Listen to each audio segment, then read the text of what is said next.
Soy Fernando Esteves, director general de Santillana en el Perú, y para mí es un gusto recibirles. Este es un episodio muy especial por tres motivos principales. Es el primero de 2024, el episodio número 20, y además, sobre todo, porque vamos a entrevistar a Laura Lewin.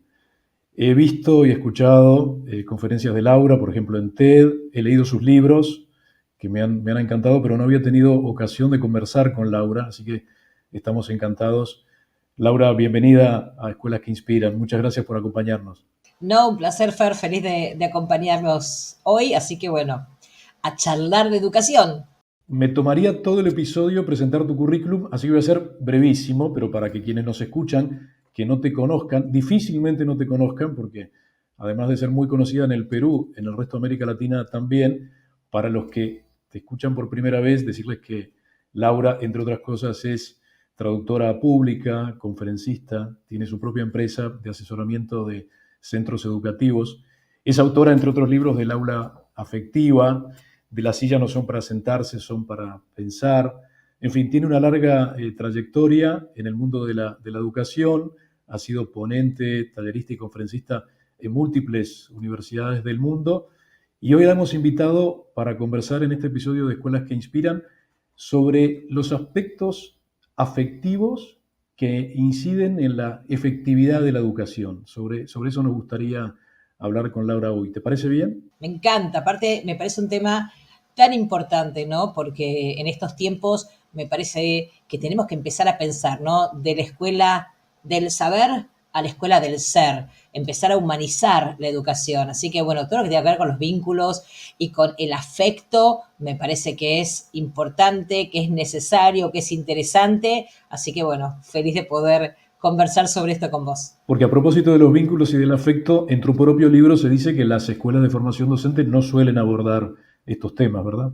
Y viste que en toda Latinoamérica tenés los centros de formación docente que son maravillosos, que están siempre un paso adelante, y tenés algunos que están tres pasos atrás. Entonces, bueno, muchas veces se enfocan, ¿no? en temas que son más de pedagogía, más cuestiones tal vez de psicología, didáctico-pedagógicas, y no siempre se tiene en cuenta algo que es tan importante como lo socioemocional. Y la realidad es que cuando vos no trabajás en el aula lo socioemocional, lo cognitivo se resiente. ¿De qué sirve el mejor alumno que el día de mañana llega tarde a su primera entrevista de trabajo?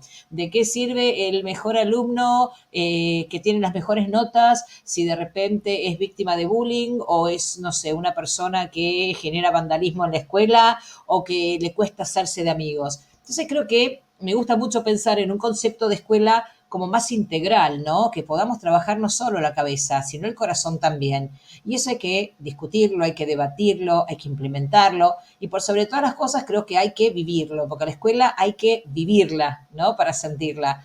Y me parece que son temas que no pueden quedar afuera. En esta línea, Laura, si tuviera que ponerle un título a este episodio, le pondré un título de tu propio libro que es Querer estar en clase. Me llamó mucho la atención esta idea de que los alumnos quieran estar en clase, no deban estar en clase. Y empiezo preguntándote a partir de una cita, te voy a leer para que por favor amplíes.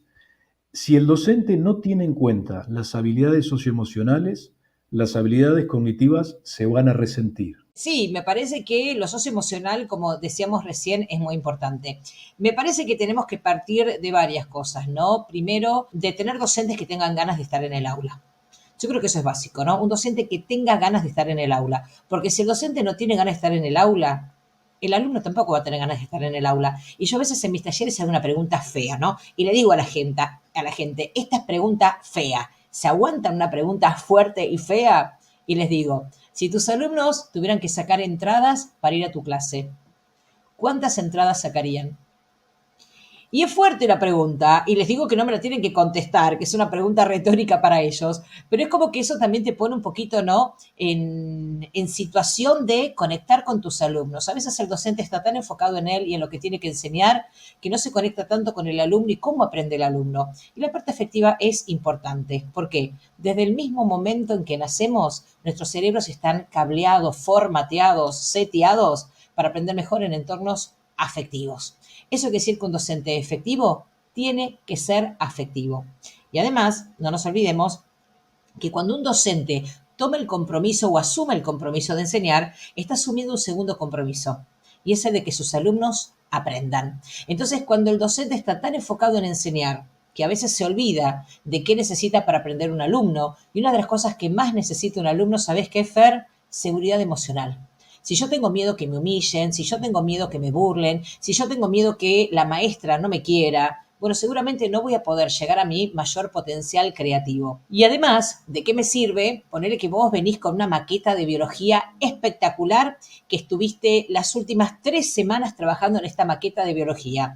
Viene corriendo un compañero, nada, y sin intención alguna, te empuja y se cae la maqueta y se rompe. Y a vos te da tanta bronca que la empezás a pisotear y destruís la maqueta. Entonces, ¿de qué sirve tanta prolijidad al principio, tanto compromiso y tanta responsabilidad si en un brote de furia, de enojo, rompemos lo que hicimos?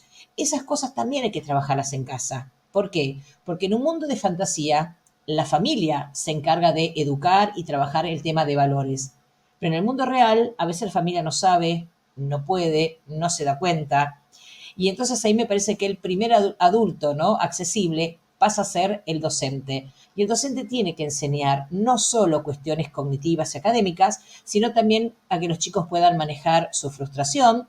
Después llegan al primer año de la universidad, el primer parcial, el primer examen lo hacen mal y les da tanta frustración que abandonan la carrera. Nadie les enseñó a manejar su frustración. Nadie les enseñó a ver sus errores de una manera racional y no emocional. Nadie les enseñó a separar su autoestima del resultado de un examen. Yo tengo que enseñarles a los chicos que ellos tienen todo el derecho del mundo de enojarse, pero que eso no les da el derecho de tratar mal a los demás. Y tengo que enseñarles también que son amigos de algunos, pero compañeros de todos. Entonces, en el aula, respeto, porque el aula es el mundo en miniatura. Lo que yo aprendo en ese mundo en miniatura es lo que después voy a transmitir al mundo real y en qué tipo de ciudadano me convierto, en qué tipo de persona me convierto. Entonces, mirá si no sería importante trabajar todo lo que es la parte socioemocional en el aula. Laura, a propósito de la conexión emocional de la que hablabas recién, dijiste que la otra obligación del docente es que el alumno aprenda. Y en este sentido, me interesa mucho que nos cuentes cómo se conjuga la conexión emocional con otro concepto de tu libro que me gustó mucho, que es la disciplina inteligente. ¿Cómo, ¿Cómo van de la mano una cosa con la otra en la práctica docente? Mira, hay algo que es importante, ¿no? Y tiene que ver con entender que para aprender yo necesito cierta estructura en el aula. De ninguna manera esto significa que quiero alumnos sentados derechos mirando para adelante y en silencio. No. A mí me gusta la noción del caos, el caos en el aula, pero un caos ordenado, porque donde vos no tenés cierta estructura, no podés enseñar y no podés lograr que los alumnos aprendan. Entonces, el tema de la disciplina, a mí últimamente no me gusta mucho hablar de disciplina, no me gusta hablar de manejo del aula, porque viste que suena control, ¿no? Suena como que alguien está en control. Y en realidad me gusta mucho más, esto me gustó que decimos, ¿no? La disciplina inteligente. Esto de hablar de convivencia, de hablar de armonía, ¿no? De orquestar, si querés, el aula. Es un rol muy importante del docente. Pero para eso, el docente tiene que tener algo muy importante, que es el respeto.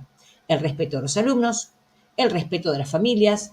Un docente que no está empoderado, un docente que no tiene credibilidad, un docente que no es idóneo, un docente que no tiene el respeto de los alumnos, podrá enseñar todo lo que quiera, pero eso no te garantiza que el alumno aprenda. Por eso creo que se conecta todo lo que es el tema del manejo del aula con el vínculo con el docente.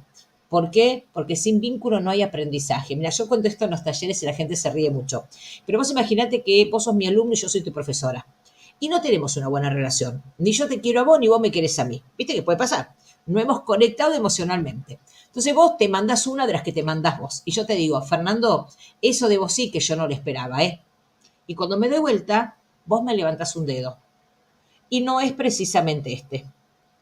Ahora, si yo sí tengo una conexión con vos, si yo te quiero a vos, vos me querés a mí, hemos generado una conexión emocional y vos te mandás una de las que vos te mandás, yo te digo, Fernando, eso de vos sí que yo no lo esperaba, ¿eh? Y cuando me doy vuelta, ¿qué te pasa a vos? Te da vergüencita, me venís a pedir perdón, me haces un chiste malo con tal de reconectar, pero algo te pasa. Ese es el poder del vínculo. Sin vínculo no hay aprendizaje. Por eso vos podés tener el mejor salón de clases del mundo, el mejor material, pero la relación entre el docente y el alumno sigue siendo uno de los temas más importantes para garantizar que un alumno pueda llegar a su mayor potencial. Recién citabas la palabra convivencia, ¿no? Y en tu libro dice, una buena convivencia en el aula y en la escuela contribuye a disminuir el fracaso académico y los problemas de disciplina. En tu libro hay estrategias, me llamaron mucho la atención, de cómo tiene que manejar una situación crítica el docente, acercarse, mirarlo, manejar el silencio, acercarse más, a lo mejor tocarlo. ¿Cómo es este juego tan interesante de generar esta convivencia en el aula a partir de este vínculo? A ver, yo creo que una de las cosas que hacen los buenos docentes es hermanar a sus alumnos. Hoy te decía, ¿no? Amigos de algunos, pero compañeros de todos. Cuando nosotros podemos trabajar en la relación entre los alumnos, en lograr un aula con armonía, que no es fácil, porque vos tenés chicos que vienen de diferentes situaciones, con diferentes expectativas, con diferentes, no sé, todo diferente, es muy difícil, ¿no? Congeniar. Es como que el aula es el lugar ideal para los conflictos. Pero cuando podemos trabajar desde el día número uno en los conceptos de todos somos diferentes y es buenísimo que seamos diferentes. Si no, todos querríamos estar con la misma persona, todos querríamos el mismo trabajo. Es buenísimo que seamos diferentes y aprender a respetar las diferencias, aprender a respetar que cada alumno aprende en ritmos diferentes, que cada uno tiene necesidades diferentes. Entonces ahí cuando empezamos a lograr esa cohesión en el aula, cierta identidad en el aula, ahí empezamos a trabajar mucho más el tema del respeto. Y el tema esto que vos planteabas de me acerco, no me acerco, cómo lo manejo, tiene que ver con que el docente tiene que incorporar buenas estrategias de manejo del aula. El manejo del aula es invisible. Yo sé lo que estoy haciendo, pero los otros no se dan cuenta. Solo se da cuenta la persona o las personas en cuestión. Entonces, si dos personas, por ejemplo, están hablando, lo primero que voy a hacer es acercarme y dicto la clase parada delante de ellos. No hago nada más. Yo no digo nada, pero mi cuerpo dice mucho. El lenguaje corporal ahí es muy fuerte. Cuando logro que los chicos vuelvan a prestarme atención, ahí vuelvo al lugar donde estaba enseñando. Si esto vuelve a pasar, me vuelvo a acercar. Esta vez no solo me acerco, sino que los miro. Es como si se estuviera dictando la clase a ellos solos. No digo nada, no cambio el tono de voz, pero los miro. Eso está diciendo, me estoy dando cuenta, necesito que se conecten con lo que está pasando en el aula. Si vuelve a pasar, me vuelvo a acercar y esta vez pongo una manito en el hombro, ¿no? ¿Qué nivel de presión vos quieras ejercer con tu mano? Un tema tuyo. ¿Qué tan cerca de la yugular necesites llegar? Otro tema tuyo. Pero la idea es esto, ¿no? Empezar a jugar con tener un buen manejo del aula, en donde cuando hay un alumno que tiene una conducta disruptiva, lo primero que hago es informarle de una manera discreta. Si esto vuelve a pasar, hay una advertencia, también de manera discreta. Y si vuelve a pasar, le digo, Fer, necesito conversar con vos. Quédate 2 minutos en el recreo. Los buenos profesores preguntan, los buenos profesores se conectan. Fer, ¿qué te está pasando? Contame, ¿por qué estabas tan disperso hoy? Me conecto emocionalmente con el alumno.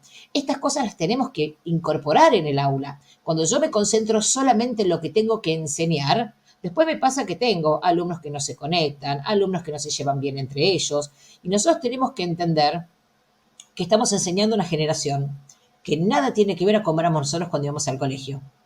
Hoy la sobreestimulación tecnológica te genera trastornos cognitivos.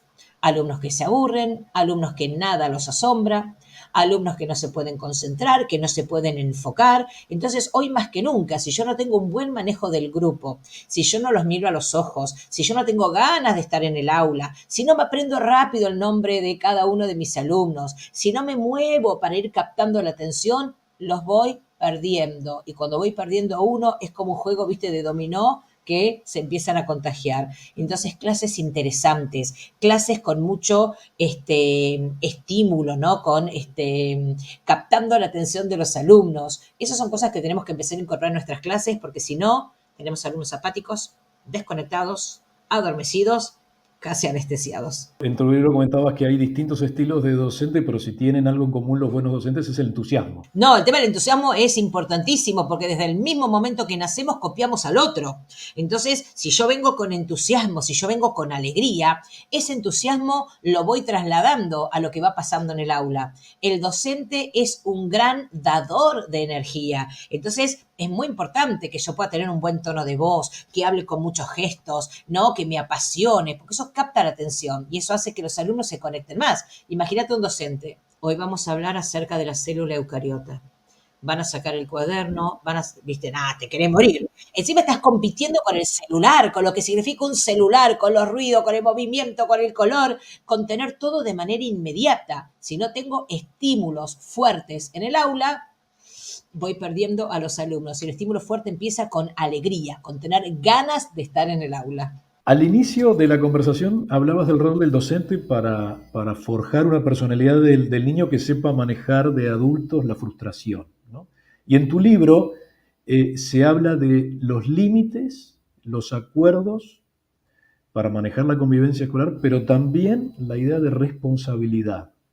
Me interesa mucho esa idea, Laura, cómo se trabaja eso. Mira, yo creo que les tenemos que enseñar a los chicos a desarrollar un cierto nivel de autonomía, que eso no significa hacer todo, estudiar solo y decidir qué quieres aprender. No, siempre está la supervisión del docente. Pero tenemos que desarrollar cierta autonomía, responsabilidad, compromiso, y eso hay que trabajarlo. Pues imagínate que yo le digo a mi hija, anda a tu habitación a hacer los deberes y hasta que no termines los deberes, no salgas. ¿Qué genera eso en mi hija? Seguramente enojo, resentimiento, frustración. Hay algo arbitrario que viene del de afuera, ¿no? Yo te digo que no podés salir. Ahora, imagínate que yo le digo a mi hija, mi amor, el fin de semana empieza cuando se hicieron los deberes. El fin de semana empieza cuando se hicieron los deberes. Pareciera ser bastante similar lo que le estoy diciendo. Sin embargo, la diferencia es enorme. En el primer caso hay como una imposición, hay algo arbitrario del adulto. Y en el segundo caso, mi amor, el fin de semana empieza cuando se hicieron los deberes, le estoy dando la responsabilidad a ella de elegir cuándo quiere empezar el fin de semana. Ahí empieza la responsabilidad, ahí empieza el compromiso, pero lo tenemos que sostener. Porque nosotros los adultos tenemos que aprender a responder y no a reaccionar. Entonces, si yo empiezo, andá a hacer los deberes, ¿qué le estoy mostrando? Una manera que tal vez no es la más productiva, no es la más sana de comunicarnos. Y eso tiene que ver con que muchas veces los adultos estamos, ¿no? En situaciones complicadas, no tenemos paciencia, estamos agotados.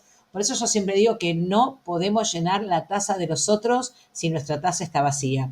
Primero tenemos que cuidarnos nosotros, el docente tiene que cuidarse, tiene que trabajar el autocuidado, tiene que trabajar todo lo que tiene que ver con el bienestar, ¿no? A mí me encantaría pensar en colegios en donde el directivo sea una persona que cuida, ¿no? A sus docentes. Me encantaría pensar en un sistema educativo que cuida a los docentes. A veces pasa y a veces no pasa. Y cuando esto no pasa, el docente necesita desarrollar técnicas de autocuidado para preservarse emocional, física y mentalmente. Desde dejar el trabajo en el trabajo. Y esto no significa, terminé, no hago nada. No, todos sabemos que el trabajo del docente no se limita al trabajo del aula. Hay que planificar, hay que ser creativo, hay que corregir, hay que hacer informes. Pero una vez que terminamos eso, tenés que tener una vida interesante. Si vos no tenés una vida interesante, es como que es muy difícil también que podamos tener un equilibrio, ¿no? Emocional. Entonces, bueno, cuando termine el trabajo, tener una vida interesante, tener un hobby. Me parece importantísimo empezar mira qué feo lo que te voy a decir, preparar la vejez. Tenemos que preparar la vejez. Tenemos que tener un hobby para que el día de mañana nuestra cabeza, nuestra reserva cognitiva nos permita tener la mejor vida que podamos tener. Tenemos que aprender a dormir bien, a comer de una manera nutritiva, a hacer ejercicio. Ejercicio no por nosotros únicamente, por los que están alrededor nuestro. Cuando vos haces ejercicio te sentís mejor, podés ordenar tus emociones mejor. Entonces, bueno, aprender a cuidarnos como docente va a tener sin duda un impacto en el aula, en cómo me conecto con los alumnos, en si respondo o reacciono frente a las cosas que pasan. Y además no nos olvidemos, somos influencers de nuestros alumnos. Hay algo en esto de cómo nos manejamos que hace que el otro aprenda también a manejar el estrés, a manejar los conflictos. Entonces, bueno, nos están mirando.